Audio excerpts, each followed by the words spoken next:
Hey guitar friends, great to see you here today. I hope you're all doing really great.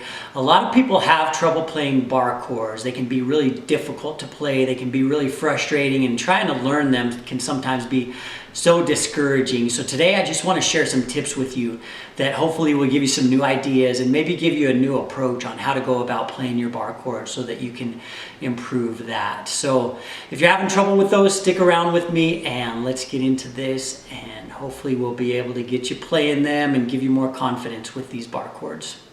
Okay, so the first thing I want to do is just explain this bar chord and show you how to play it. And the easiest way for me to do this is just to play the E major chord up here without my first finger.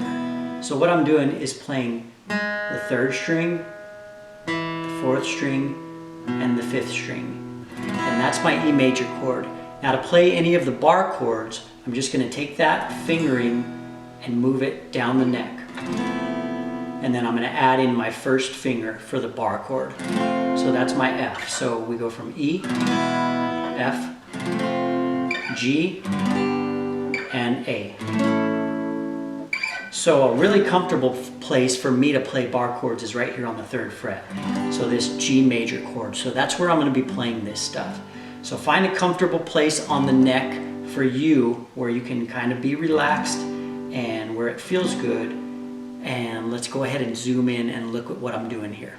Okay, the first thing we want to do is just make sure our hand, our wrist, and our arm are just in a nice, relaxed U-shaped position here. So if you can look from my shoulder down to my elbow to my forearm to my fingers, kind of like a little rounded shape here.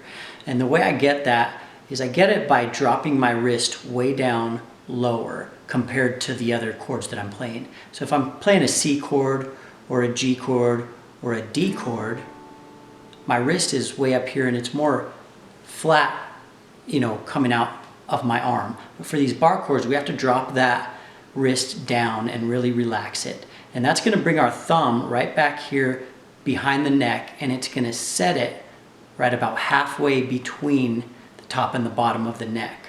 So if you can see that here, here's what my thumb looks like on the back side of this bar chord. So make sure you've got just a nice little round shape, relaxed shape. You've got your thumb about halfway up the neck, and you've got your wrist just hanging very relaxed here. Okay, once we have our basic arm and wrist and hand shape, we can start putting the fingers to work. So the first thing I'm going to do is place my index finger, and that's going to go across all of the strings.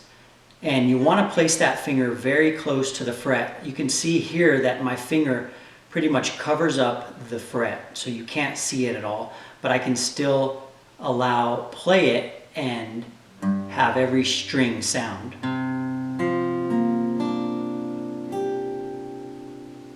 And the way I do that is, instead of playing with the flat part of my finger, what I'm doing is rolling my finger a little bit and playing more on this outside edge, the bonier part. So I just take my finger and roll it a little bit to the left, and then I add in the other strings.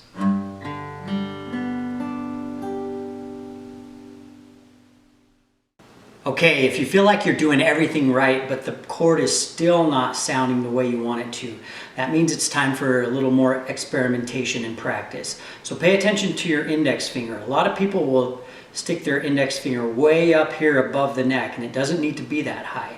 Get it back down there in a comfortable place and play around with that. Move it down a little bit.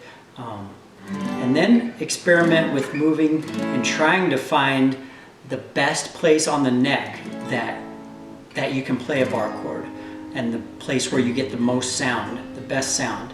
And once you find that place, then you want to start practicing there and then moving up and down and continuing to where you can get every fret sounding great. You can also play these minor chords by moving the 2nd, 3rd, and 4th fingers down one string.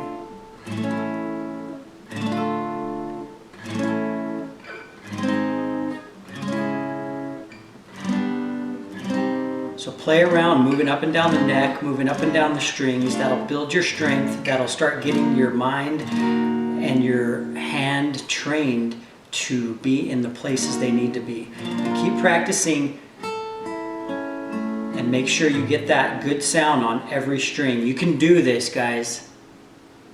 How was that for you guys? Hopefully those tips gave you some new ideas and got your bar chords sounding a little bit better. Just keep at it, keep practicing, keep experimenting, and they're sure to improve as you keep working at them. Thanks so much for being here. Hit that like button if you like what I'm doing here, and we'll see you again soon.